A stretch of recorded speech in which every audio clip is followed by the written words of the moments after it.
Looking for a cosmic adventure like no other? ZATSWAN Multiversal Guardian is a high-stakes comic book journey through the multiverse with stunning art and an unforgettable hero. Get your copy today in ebook and paperback formats. Link in the description.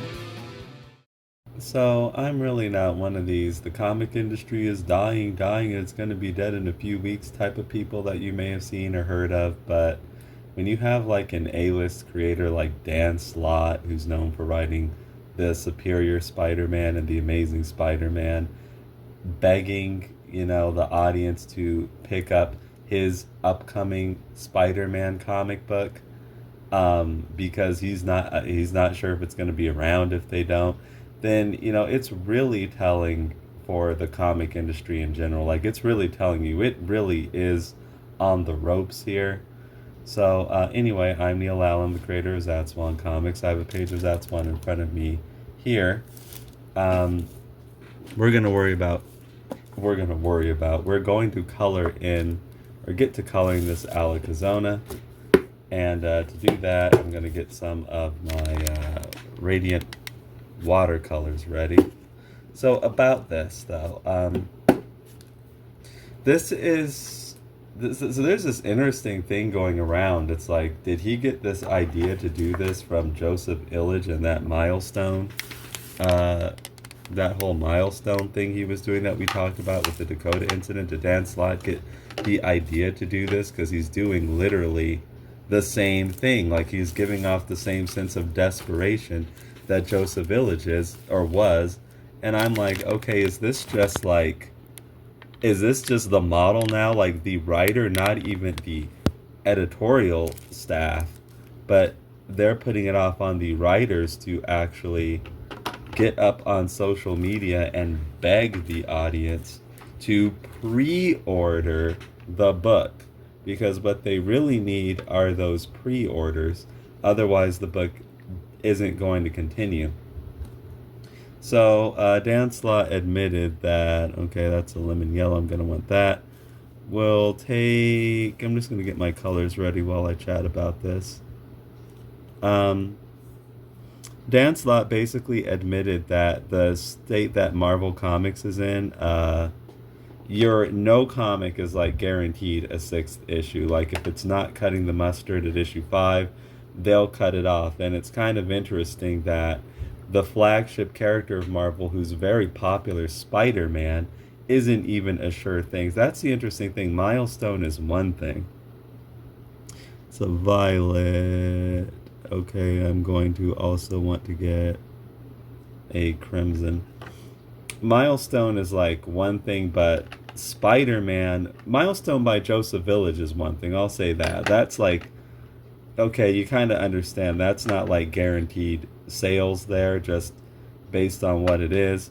But Dan Slott on Spider-Man, that's like really, let's get some April green. That's like really surprising. And it makes me think about a lot of stuff.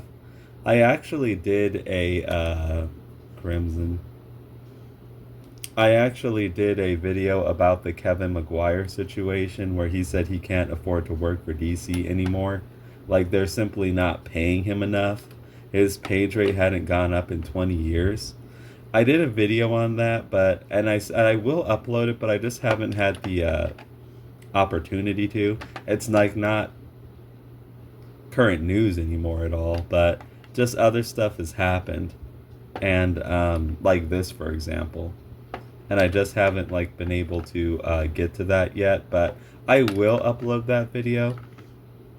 And in that video, I said some pretty interesting stuff. I said, as a comic creator myself, it just gets you to think a lot. It gets you to think a lot about, or gets me to think about, or a person in my position to think a lot about, the path that I'm on, the path that I've chosen. Because the path that I'm on is not and has never been to work for DC or Marvel. Now, if they just came out of the blue and gave me a really good offer, I'm willing to listen, but I will just say that, the path that I'm on right now, I never,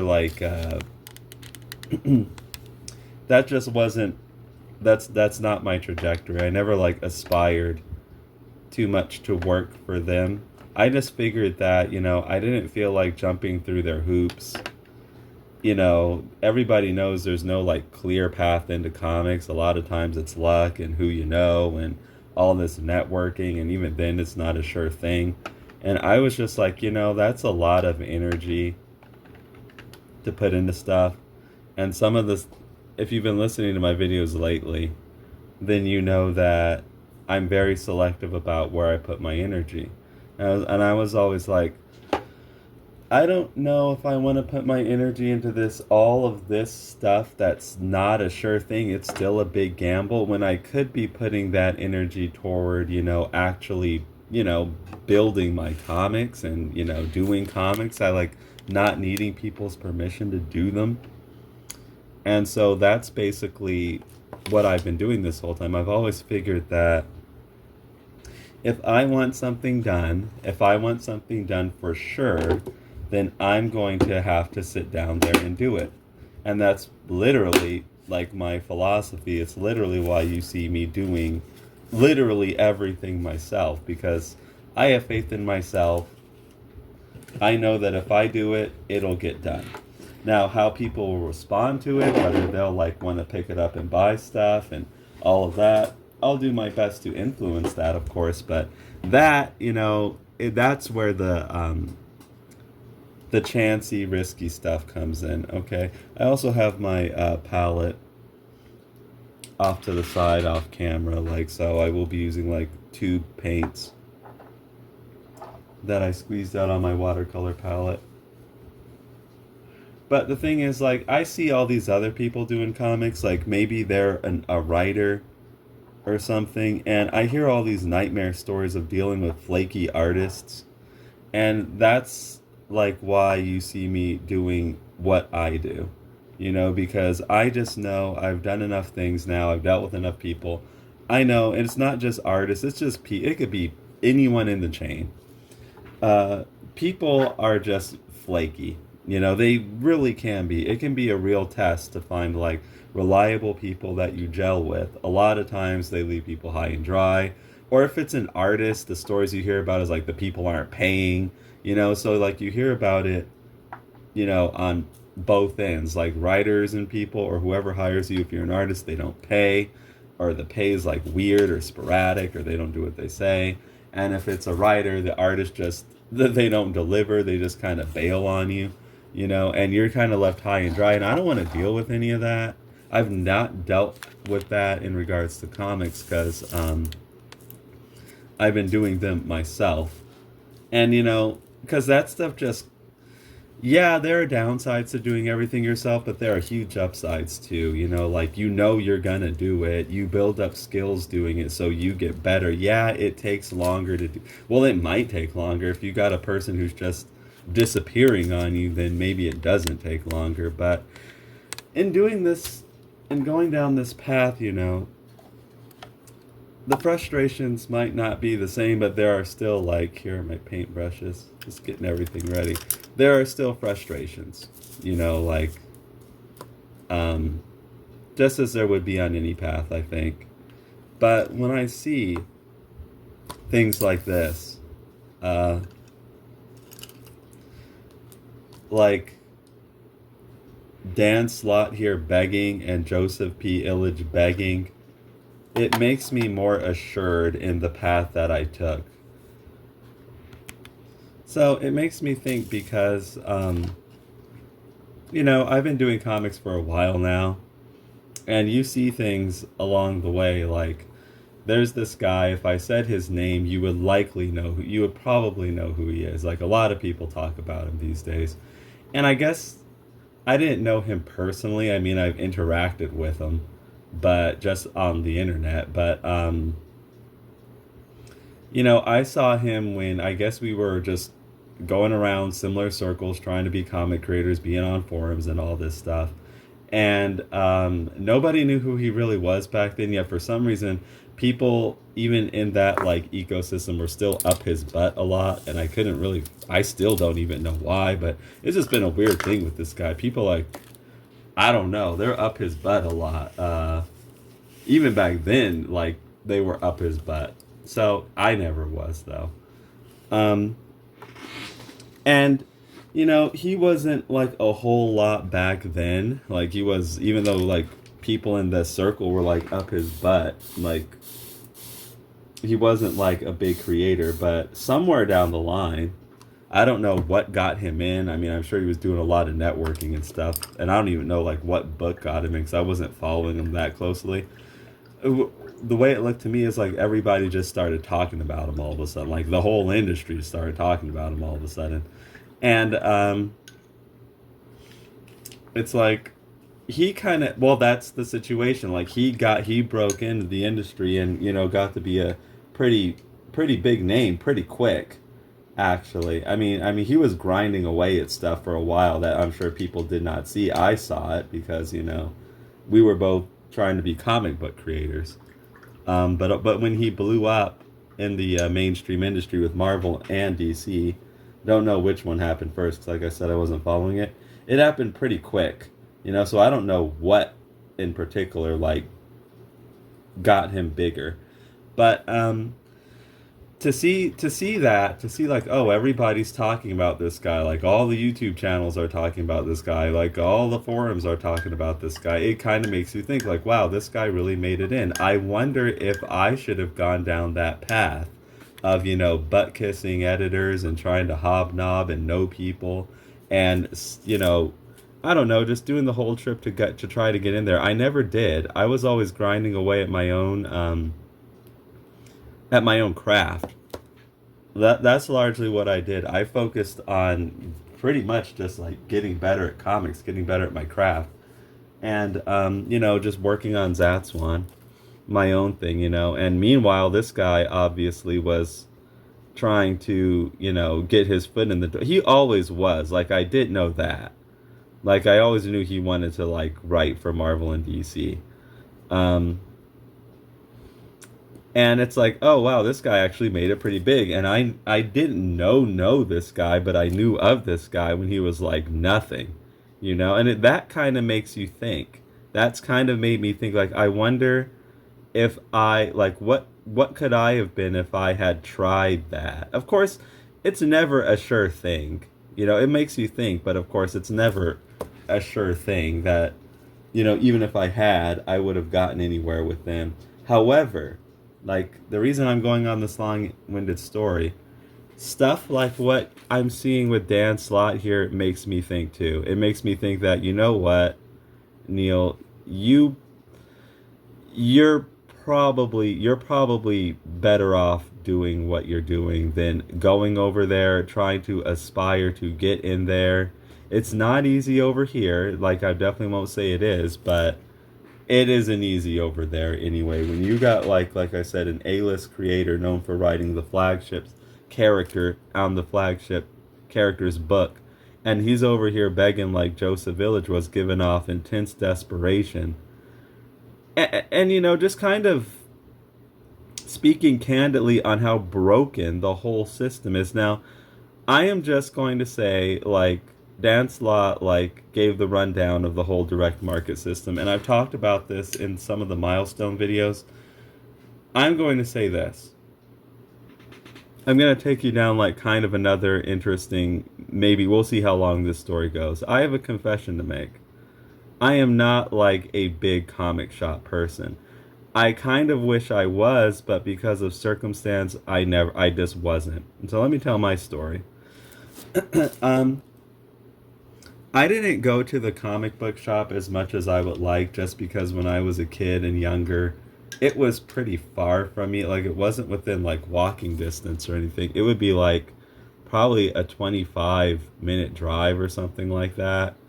And, you know, just, I didn't get the chance to go all the time. You know, my parents weren't the types who were like, hey, you want to go to the comic book store? That would have been cool, but they weren't. I would kind of have to bug them to go. So when I would go to, and, you know, that might not work, you know. I guess they just don't, that wasn't like a thing they valued or, you know, were into at all or anything like that, which is fine. But I would go. So, what the good news about this part of the story is that, regardless of that, I would say the comic book shop was one of my favorite places because when I did get the opportunity to go, it was like a big event for me. I wasn't in there like week in and week out, which would have been nice, but if we were in the area like at the mall or something like that, or going to the movie theater, that's kind of like where the comic shop was near. Then I would like, and this is like this is like the comic shop craze is done at this point, so it's not like there are like comic shops all over the place. So like I said, like the one that I knew about at least was kind of far for me at the time. I'd have to like ride all kinds of buses to get over there. Like it was an event for me, like my brother and I would go. I would get stuff, anything that looked interesting to me, and Pokemon cards, and my brother would stock up on like comics that he would be into. And I didn't get to go often, but I really loved it. And as I got older, I would go more often, but then how I got into DC was that the DC comics that I would read stuff online, like not comics online, I would read like websites and stuff like that, and they would tell me like what's going on in this story and what's going on in this run. So what I would do when I was, and this is like this is like a little bit after that, what I would do is I would find out, oh, I want to read this story. It was back issues by this point, and I would like order those off of eBay. So anyway, that's kind of my story. So I guess what I'm kind of saying here is that when it comes to comic book shops, I didn't have that experience of like being in there week in and week out. So I'm kind of an outsider looking in somewhat. I know about them, I know how they work, but I guess like this is kind of telling you like where I'm coming from. I love the comic book shop like I did when I was a kid. At the same time, I didn't have that like experience of being in there all the time. So in another weird way, I'm not like one of these comic shop people, so I can kind of look at them dispassionately at this point in my life, And being an outsider looking in, maybe this adds some perspective, who's not emotionally all caught up in this, at least not at this stage in my life. I'm just not. Like, I was more caught up in it when I was a kid than I am now that I can kind of go there if I wanted to. Just looking at it dispassionately, I'm going to actually come out and say that this doesn't work. This system that doesn't work. It's like dysfunctional. It doesn't work right, and there has to be a better way to do it than this. Now, the reason it's doing this is because there are people who aren't like me. They are very passionate about this because this is what they've known and this is what they love, and I get that, But I think I'm able to look at this just from a practicality and effectiveness viewpoint. And I will say that this system that these people have going on, it doesn't work. You have to have this pull list and everything depends on that. I've talked about that in the other video. Don't expect black fans to act like white ones. Was that the title of the video? I think it was. Okay, so now it's at the point, don't expect white fans to act like white ones, because it isn't working with them either, you know? You know what I mean? Like, maybe it worked at a time, but essentially you have an audience you don't have a reader-driven audience, and that leads to a lot of dysfunction in a storytelling medium. It's at the point now where I don't think this would work per se, but being that outsider looking in type of person, I'm kind of like, you should just sell like comic cards. Like, I know, are those still a thing? I know they were really, really big in the early 90s. Like Marvel comic cards and stuff. But just looking at their model and how they do things, they should just sell comic cards. Like, what's up with no, your audience clearly does not care. They're not engaged with these stories and they don't care about them. Not enough of your audience cares about them. And that's why, you're in the spot that you're in. They care about having a collectible. They care about these variant covers. And it's causing a lot of glut. Like, okay, to get a variant cover, a store has to order a ridiculous amount of comics. And then they sell that variant cover for a lot of money. What happens to all those other comics you ordered, though?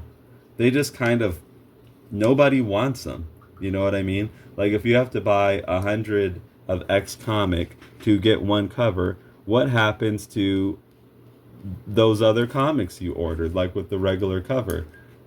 They just kind of clog up space and nobody wants them. Okay, so what do people actually want then? They want that one variant cover because it's a valuable collectible. Why? Just because it has this art on the cover.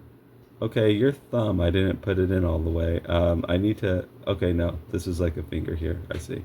This part of the picture is a little bit confusing. I did get it right, though. Okay, you don't have a reader-driven market. Let's just, get that out of the way. So, the main people driving this market are speculators looking to collect something they deem to be valuable. To me, it's kind of fascinating people are still doing that, knowing that these comics aren't going to be that valuable, but I guess they're valuable enough. Like, we learned this lesson in the 1990s, I thought, comics, those aren't like the greatest investments, but these guys are still playing this game. And the sad thing is that they're the ones mainly driving the market. They're the ones, the readers aren't. So why is that? Because the readers, ultimately, you don't have enough people engaged with your stories. There are all kinds of reasons that can be true. Or why, there are all kinds of reasons why that might be the case. But the main point is that the main people driving this market are not engaged with the stories. They're engaged in, it doesn't appeal to me at all. I don't even think I have a variant cover. Like I said, I'm not like your traditional comic book shop guy, so I don't play that game, and it just doesn't really appeal to me. I saw Rob Liefeld kind of praising the whole thing, it's all based on variant covers. It's all variant covers. I did this Youngblood and I sold a gajillion copies because I did 700 variant covers. And it's well, and he's kind of, and this is very recent, he's talking about this is a good thing, this is the model and this is how it works. And I'm well, this is Rob Liefeld. That tracks. I mean, this guy basically, built a career off of in that gimmick period. I'm not about that at all. This isn't me acting holier than thou, at least not intentionally trying to, but it's I'm just not in that. I'm just that's not a thing that I'm into. It's not a thing that I do, and I don't think I would do it myself. I don't participate in it either way. As a creator, I don't participate in it. I don't participate in it as a reader or a collector, I just don't do that. So I don't think I would do that. This is kind of what I do. If you listen to some of my videos recently,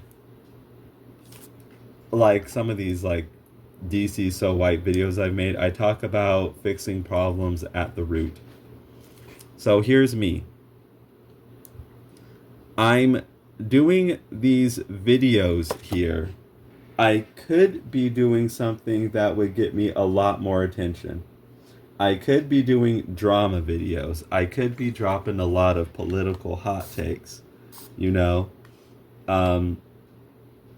I could be up in here like in my underwear or something like that doing videos like you know, that stuff would likely get me a lot more attention, you know, than sitting here bringing you with me, you know, kind of having earnest conversations about comic books, like not gimmicky ones like I'm dropping the DMs in this video. No, just like an earnest kind of regular conversation, you know what I mean? Talking about comic books. There are a lot of other things I could be doing that would get me more attention, even tangentially related to comic books. Like drama videos with other creators, or, you know, trying to milk a culture war or something like that. But I don't do that because is while that might get me more attention, there are a couple things about that. It's like, what kind of audience are you building? Would you be building it? Because you probably have seen this too. I've literally seen so-called comic creators, I kind of put that in quotes, or writers or what have you. I put that in quotes because there comes a point where you're not, I mean, I don't want to sound like a gatekeeper here, even though I kind of am. And there comes a point where it's obvious that's not your real thing. Your real thing is like YouTube drama or something like that. Your comic is just a tangential thing, or your book or whatever it is just a tangential thing off to the side, you know.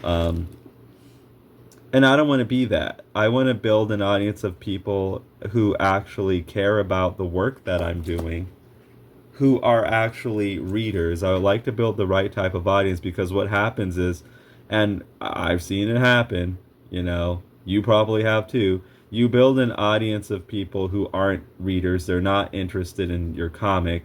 They're there for ulterior motives, like drama, you know, like. And then I've seen these people get frustrated about that.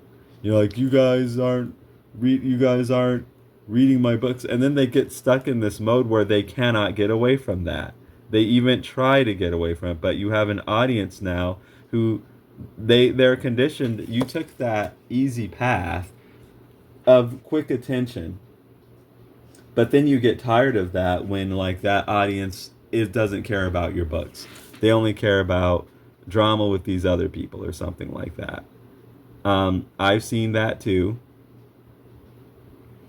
and I don't want that. Like, I'm okay. I've thought about it, and I think it's better to grow slowly, but with a high quality audience. A high quality audience of people who are interested in my work, interested in comics, interested in supporting comics and reading comics, because that's the audience I need. You know, I don't, like, yeah, if it's okay, like, getting thousands and thousands of views, I'm sure, is a great dopamine hit, and it means something for you at the time. But the question is, like, what is the quality of those views? What is the quality of that viewership? What is the quality of that audience? You know, I'll be completely frank with you. That's not like the only reason by any, not the only reason by any stretch of the imagination, but that's like a reason why I don't do any like Sean James videos anymore, because it's like, okay, people can show up for this circus, you know, but, you know, I cut that off pretty quick. I mean, I have a whole video on why I don't do videos about that guy anymore, but it's like, okay, this will get some attention, but what's the quality of this audience? Are these people going to turn around and buy ZATSWAN? Or are they only here to watch, like, YouTuber drama? You know, in that case, it's like, I don't think this is a high quality audience. Like, I do appreciate the people who stuck around and who, you know, actually did take an interest in what I was doing, but that's not gonna, in the long run, that's not gonna get you somewhere. You know, not me. That's not gonna get me anywhere I want to go. I need an audience of people who are actually going to convert into ZATSWAN supporters. That's my main thing. And those people, I felt that they were a lot less likely to than an audience I could build up, showcasing ZATSWAN, talking about ZATSWAN, and talking about comics, you know. So this is kind of a long-winded story, I know, but I'm the type of person who the gimmick I'm not gonna do. I won't do it, you know. If I see I'm on a path like that that's kind of leading, it's just gimmick, I will get off the path before I get too deep into it. So no, I'm really not about this variant cover thing. I see that, and it's like what Rob Liefeld is talking about, which he's just so mired in that. His whole career is like that type of stuff. You're the comic book version of drama content, or like, I mean, not really, because the comic book version of drama content is just drama content. But still, you're like going for this quick fix gimmick, and that whole mentality. Because the thing is, we're watching it with Marvel and DC. Once you get too deep into that quick fix gimmick, you're stuck in it and you can't get out. And that's where they're at now. They're like, I need that quick hit. I need that quick hit. And it's like, this isn't healthy for you. They're like, I know, but I need it. I need it. You know? And it's like, well, getting off of that, they obviously can't quit cold turkey because their whole industry will collapse. But the healthy path is to get on that, but rather the healthiest, or to get off of that, but rather the healthiest path, and this is the path that I take, don't even get on that at all. Okay, let's just look at it in a little bit more shadow. Don't get in that at all. You would be building up the wrong type of audience, and that's what comics have done. They built up an audience that's not about readership. It's about collecting these things as if they're like trading cards. And that's not the audience you want. And now that you're so deep and mired into this, you're wrecked. You can't quit. You can't get off. And it just destroyed, because this is what happens. It's what Dan Slott was talking about in the video. These guys will show up for the big collectible issue, the number 1. They don't care about the number 2. They don't care about the number 3. Those aren't going to be valuable, so they don't buy it. They just buy the number 1. So Marvel sees this big boost on these number 1 issues, but the drop-offs are like astronomical. I mean astronomical. And the industry just can't comfortably sustain that. What you see is like the market glutted with like number 1s all over the place. And you're getting diminishing returns like each time. You know, because there's only so much you can do of this before the industry collapses. And you know, Dan Slott was saying in the video, like, we know you're going to buy number 2, but I need you to pre-order. And they need these pre-orders, man. Like, they need these pull lists. And like, this isn't a natural way to buy stuff. See, a natural way to buy, and I'm not going to play ball with that just because I see this whole, it's kind of like the milestone video I was talking about. I see this whole system as stupid, and I'm just not going to participate in that. The natural way to buy something is you go, it's available. It's available, and you see it on a shelf, or you go on Amazon or someplace and you buy it. Now, if you're going to want like a person to do a pre-order, okay, this is the only time in my life I will do pre-order. I will do like some kind of pre-order. I remember when I was like really young, like I don't even remember what year this was, but it was a long, long time ago. Some of you, if you follow this stuff, you might know about it. The Legend of Zelda: The Wind Waker was coming out, and if you pre-ordered it, you got The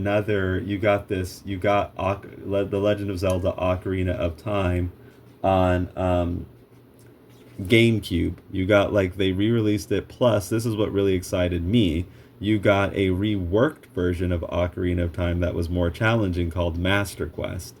And I was honestly more excited about that than I was the Wind Waker, like the game I was pre-ordering. Like, so if you laid down like $15 of a pre-order, they would throw in a whole other game, Ocarina of Time, which is like a really loved game. Plus they would throw in this reworked version of it with tougher dungeons, Master Quest.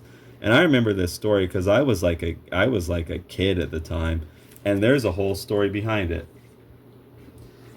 I was so excited about that, and I put in my pre-order at this video game shop, and then I was gonna go pick it up because I was so excited, and the people at the store were telling me like, we're not gonna give it to you, like we're not gonna give you like your bonus disc, Master Quest and Ocarina of Time. Like, but I ordered this, and like uh my mom got involved with that, because it's like they went. I'm like, so anyway, I'm like, okay, well, give me my money back then, please, because I put down $15, and they were like, we can't give people their money back on pre-orders. That's like when my mom like stepped in and made enough of a fuss somehow. I can't remember exactly how everything went down, and they gave me the $15 back. Then we went over to another store, and in the end, I did get my Master Quest, my Ocarina of my bonus disc, which I still have actually. Okay, so the reason for that story is because I will go through the trouble of doing a pre-order, but you gotta like make it worth my while. Otherwise, I just don't feel like doing that. Like that's not the natural way for me to buy something. The natural way for me to buy something is, oh no, I'm using wet media. I'm gonna want to pull out my resist sticks and protect my gutters. I sometimes forget to do that, and if we don't do that, like water, like paint can like bleed into the gutters if we're not super careful, which is hard to be that careful sometimes with watercolor. So I'm gonna pull out a resist stick. Okay, so what I'm getting at is I can't speak for everybody, but I'm just going off of common sense of what I know. That's just not a natural way for people to buy stuff. Like maybe super initiated people do that, but you can't just depend on them. So if everything again is hinging on these pre-orders, okay, here's what I would say is like the outsider looking in. You can do the pre-orders, but what do people get out of that?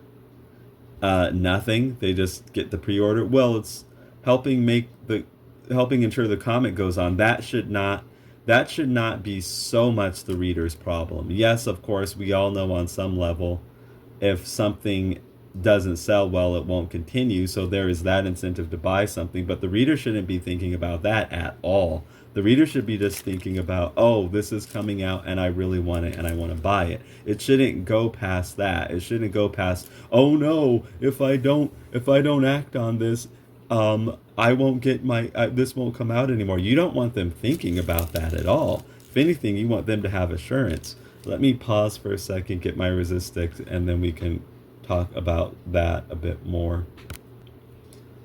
Okay, so what I got was this like little crayon thing, and it's looking a little blunt. We might want to sharpen it up some. So, yeah, so I guess what I'm saying is that, okay, this is just me talking. Again, regular person, probably like closer to a regular person, not like someone completely inundated in comic shop culture.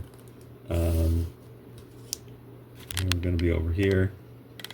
Okay, I will do a pre-order, but what do I get for it? If it's just I don't get anything for it, okay, why should I do that? Like, I don't want to do that.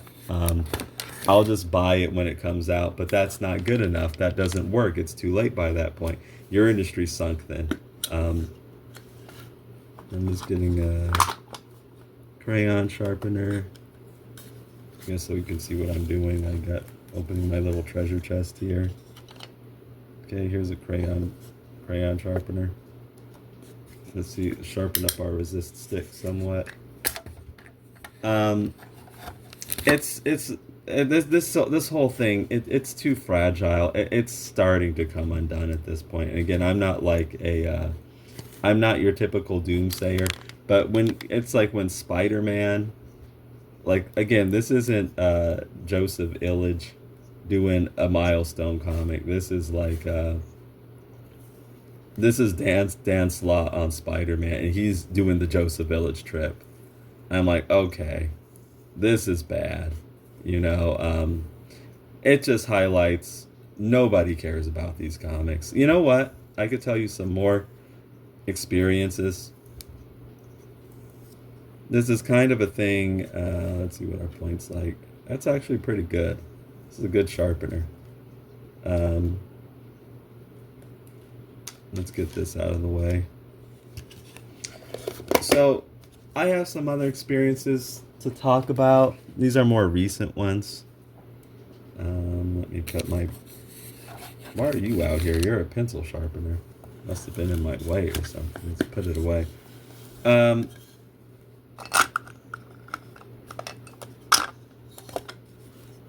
These are more recent experiences, right? And they just kind of highlight how people don't care about these comic books.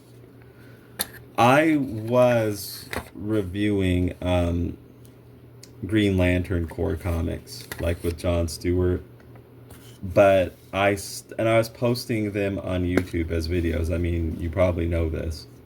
You might. I stopped doing that for a couple reasons. A, I stopped kind of caring about the comic. I was into it at first because I thought it was going a certain direction. I've talked about it before with the Green Lantern and Hot Girl thing. The comic opened up with that, and I'm like, oh, I'm like really excited. But then the comic starts going a completely different direction. Like, they don't stay on that Green Lantern and Hot Girl. Like, there was the first 3 issues, I think, and then Hot Girl left the book. And I'm like, okay, well, she'll be back. That's what I'm thinking. It's like way later, and she hasn't come back at all. So anyway, just a little detour. This is what I'm talking about. So I'll explain what I'm doing here. I am using watercolors, right? As you can see, watercolor is a very volatile medium. These gutters, we're going to want to like preserve them. I don't want color getting in them. We want them to stay white. This wax resist stick here I'm laying down, which is clear. If the water bumps into this wax, the wax will repel it. So this is a way to like keep areas you want to remain white, to protect your whites. Protecting your whites is like an important thing in watercolor. So this is one way to do that. There are other ways too, like masking fluid, but I wouldn't depend on just being careful, because watercolor, like I said, can be volatile and unpredictable in some ways, and that can be a good thing about the medium. Like sometimes you get really cool results just by watching the paint, the water blend, like in kind of unpredictable ways. But as far as like control goes, it's on the low end of the spectrum of art mediums. Like colored pencils are on the high end of the control spectrum. Watercolors are on the low end. They might be like near the lowest, actually. So we don't want water getting in our gutters. We want to preserve them as pristine and white. So that's what I'm doing here. But anyway, getting back to my story. So that's the main reason I stopped doing Green Lantern Corps videos. They never got back to that. Hot Girl never returned, and it's like the direction the stories were taken. My interest went down and down and down and down until I eventually just stopped. But this correlates with something too.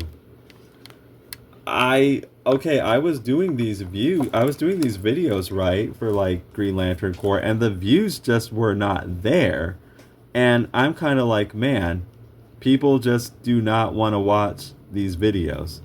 And it's still me. It's still like me doing my thing. It's the topic that isn't interesting the people that much.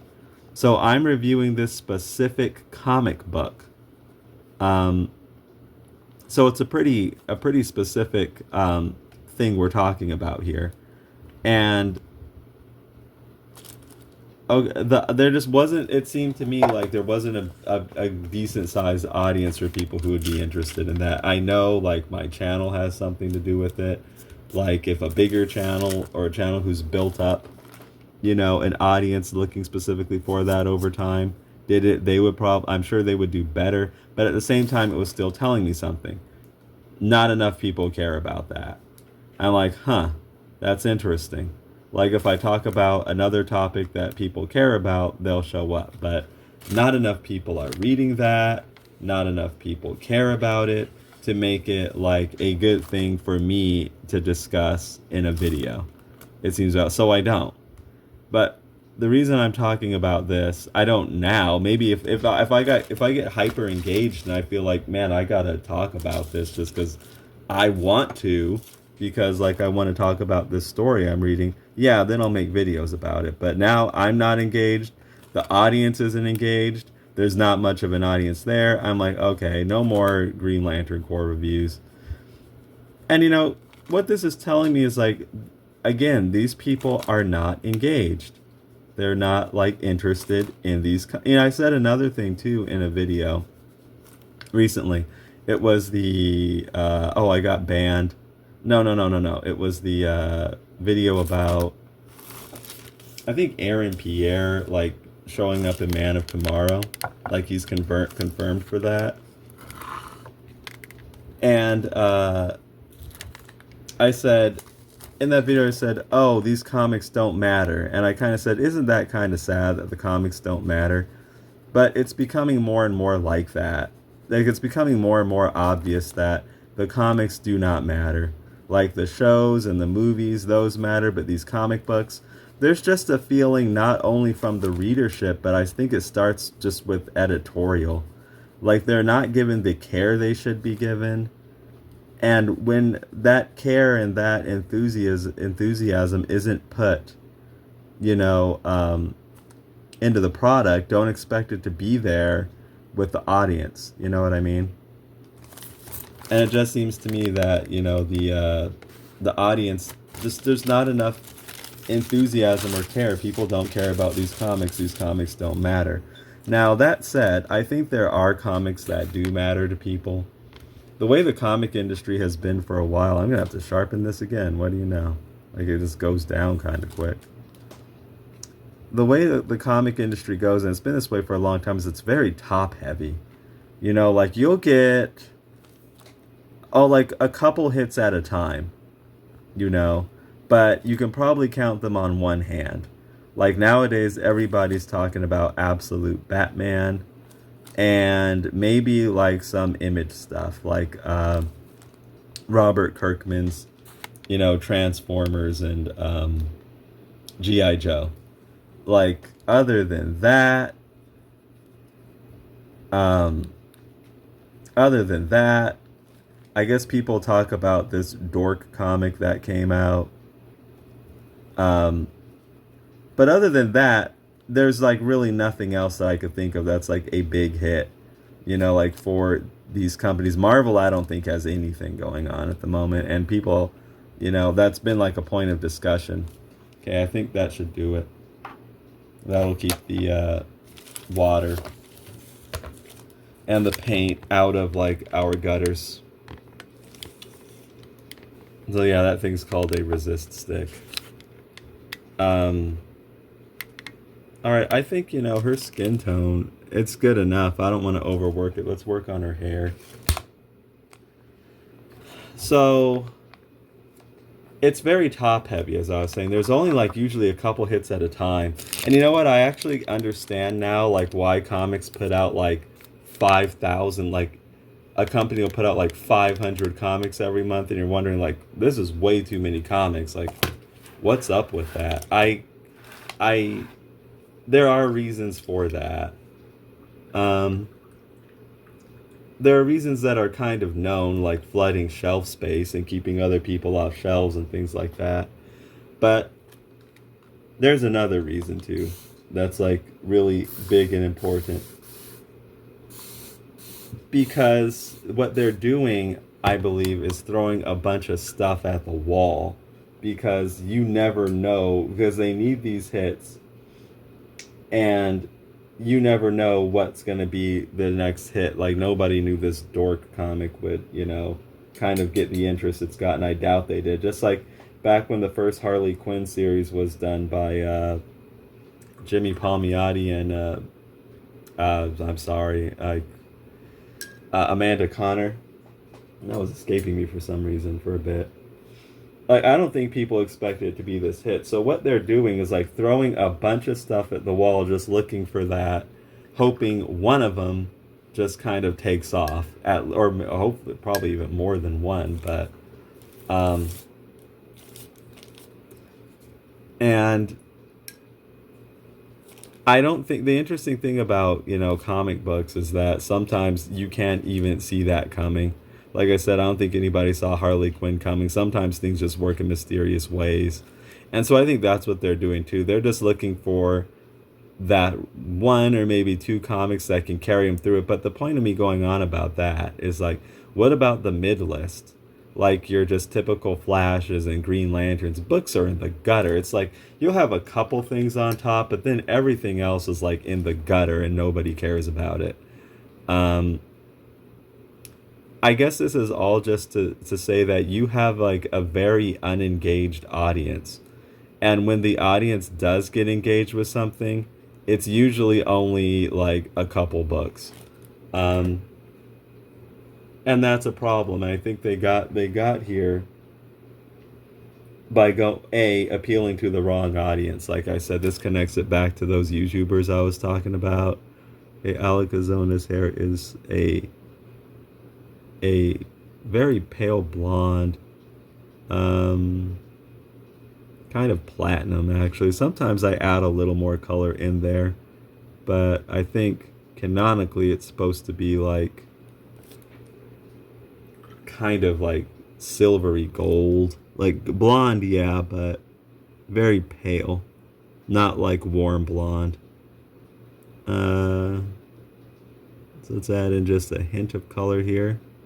Mixed Juan Brilliant with Buff Titanium. Those are colors. Okay, let's just leave it at that for now. If we want more color, we could come in and add more. So anyway, yeah, appealing to the wrong audience. They've been chasing these speculators and stuff and driving off people like me who are going to be there more for the stories. What would people like me actually need? I think we would need assurance, kind of like how I give people, like, I'm going to keep working on ZATSWAN. It's a safe thing. Like, it's a safe thing to invest in because it's not going anywhere. I think that works better than, like, I'm just little old me, but you don't see me on here begging people to buy my comic. It's like, I always say, if it interests you, then yes, I would love to have you on board, but you know, I don't think that's even a good marketing strategy to like give off that much desperation. Cause you just kind of you show your hand like, man, our thing's just falling apart. But I'm kind of wondering, is that going to be the model for people going? Like, did Joseph Village just start a trend? Like writers begging, not even the company, but writers begging for like people to, buy these books. Okay, let's get in some of that. And there is more stuff to do on Alika, like she has makeup and getting her lips, but let's get in this hair first. At least lay down a base color for it.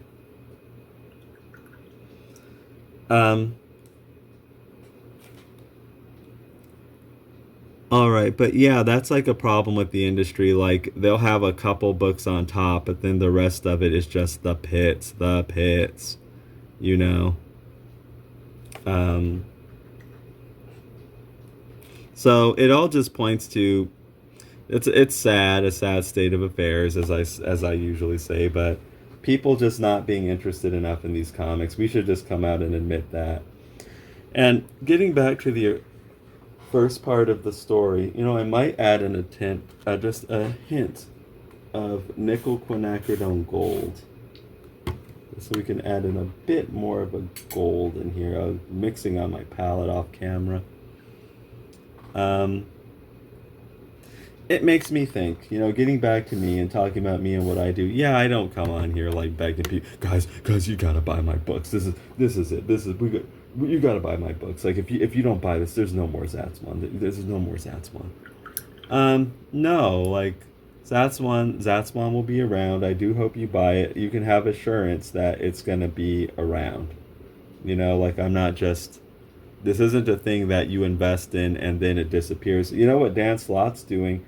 For me, actually, it doesn't, there's another aside to this. It might not make you more, it doesn't make me as comfortable in investing in that, because it might not be a story that sticks around. Like, I don't have a lot of assurance that it will. I think it's better to give the people assurance, because it shows you're committed. What Dan Slott is kind of showing is that Marvel's not committed to that, so it might not stick around. And when the company's not committed to it, it's like, okay, I shouldn't be committed to this then. That's like the downside of doing what he's doing. Same thing with Joseph Village. It's like, okay, you're just kind of telling me that DC's not really committed to this, and you're wanting this like ridiculous level of pre-orders. It needs a ridiculous level of pre-orders to even continue, you know, or for Static to get an ongoing book. No, I would be more excited if it's like, hey guys, we got more on the way. This is the start. You don't want to miss it. The Dakota incident. Stay tuned because there's a lot of exciting stuff on the way from Milestone and, you know, stuff like that. Okay, that would probably give me a more assurance in picking up the product. And guys, listen, you gotta buy. You gotta do the pre-orders. I need the pre-orders. If we don't get the pre-orders, we're not going anywhere. And it's up to you. You gotta pre-order the book. I don't think that doesn't work as well. So the way I approach things, it's like, yeah, ZATSWAN's, you know, this is worth investing in. It's not gonna ghost you. That's essentially what I'm saying, you know. And I make it very easy to buy. So for example, like, yeah, just go down to the description, click the link in the description. It'll lead to an Amazon page. You can buy now with one click, and you will have ZATSWAN Multiversal Guardian, the 130-page cosmic fantasy graphic novel done in full color, and it's only $2.99. So the barrier for entry is very low. I make my stuff very easy to buy, very easy to get into. But like I was going to say, man, this really makes me think about stuff, because it's like, it just makes me kind of like the Kevin McGuire thing made me think that I talked about earlier, how like he couldn't afford to work for DC. Are these people worse off than I am? You know, I think about that guy who actually made it in DC and Marvel, and how everybody's up his butt. But I don't see behind. I'm sure he's doing okay, probably. But I mean, I kind of wonder. It just gives me the assurance. Yes, I have my own frustrations, but I'm probably better off doing what I'm doing here. You know, putting my time into this, which I own, which can blow up, and I literally reap all the rewards for it. I don't even have to like share it with people, because you see me doing what I'm doing. I'm doing the pencils, I'm doing the inks, I'm doing the colors, I'm doing the letters, you know.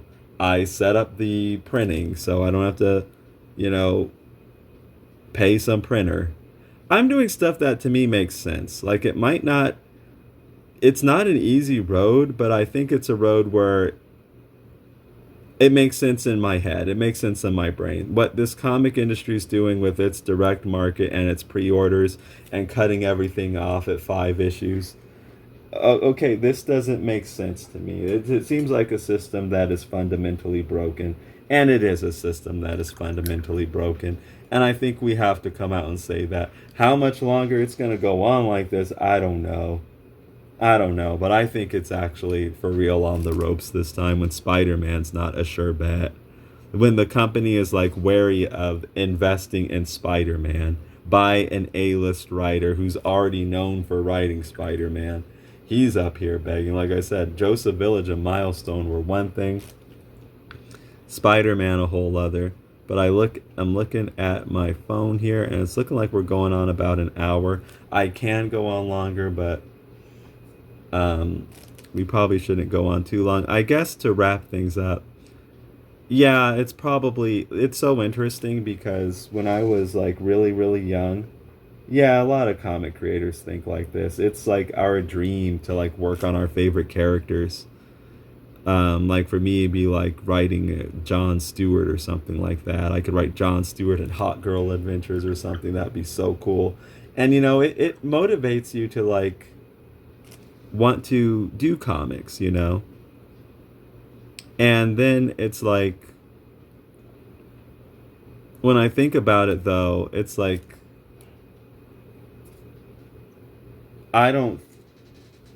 like if you come at me with the price is right and the deal is right, I will listen. But I think the difference is I don't know if that's a place that I would aspire to get to. That's definitely not the end game. The end game for me is actually just getting my own thing to work. I would much sooner do that than, it's like I would much sooner struggle to pay a mortgage, because it's going to be a struggle. Like it's going to be like a grind either way. I'd rather struggle to pay a mortgage than just pay rent all the time. You know what I mean? I think it's better to do that. So ultimately, I do think, I am in the right spot doing the right thing. These companies, my goodness, they might even be worse off than I am in many ways. And that's really, really something. The industry is like really in a concerning spot here. But anyway, let's wrap things up. I'm going to take a break. Thanks for hanging out while I was doing this coloring. And as I was saying earlier, please be sure to pick up ZATSWAN in the link in the description and leave reviews. It's only $2.99 for 130 full color pages, a cosmic fantasy comic that, if you're into things like Green Lantern, ZATSWAN will probably, scratch that itch for you. And like I said, please leave reviews. That helps other people find the book, and it helps me know what you think. And like and subscribe to this video. That helps the channel out a whole lot. So again, thanks a lot for hanging out. There's more content on the way. I'm not gonna, oh guys, if you don't subscribe, I don't think I could keep going.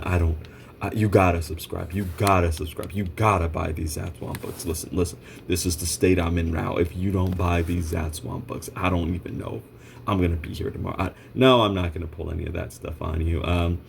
Anyway, again, please be sure to like and subscribe and let me know what you think. And I'll talk to all of you again very soon. And until then, take care.